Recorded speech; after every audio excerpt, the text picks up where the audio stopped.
కోటి సంతకాల సేకరణ ఏదైతే ప్రతి ఒక్క నియోజకవర్గంలో జరిగిందో, ప్రతి ఒక్క వైఎస్ఆర్ కుటుంబీకుడు ఎంతైతే కష్టపడ్డాడో వాళ్ళందరి కష్టానికి,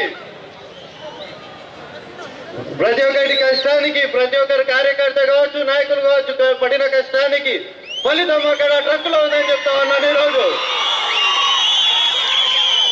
ప్రజా విద్య, ప్రజా వైద్య అంతా ప్రజల హక్కు.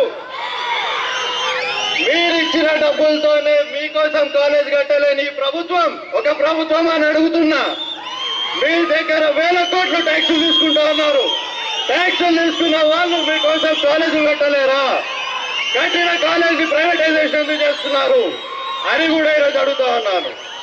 ప్రతి ఒక్క నియోజకవర్గంలో ప్రతి ఒక్కరు మద్దతు ఇచ్చినట్టు అందరూ కూడా ఏదైతే ఉద్యమాలు ఇప్పటి నుంచి జరుగుతాయో వైఎస్ఆర్సీపీ కుటుంబీకులందరూ కూడా కష్టపడాలని చెప్పి ప్రతి ఒక్కరిని కోరుకుంటా ఉన్నాను. 2029లో మన జిల్లాలోనే టీడీపీ అన్న పేరు వినపడకూడదు. వినపడితే వైఎస్ఆర్సీపీ పార్టీ అని వినపడాలని చెప్తా ఉన్నాను. ఇక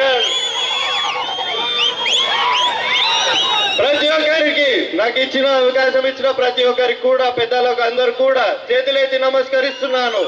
అలాగనే ఇక్కడున్న వైఎస్ఆర్ కుటుంబీకులందరికీ కూడా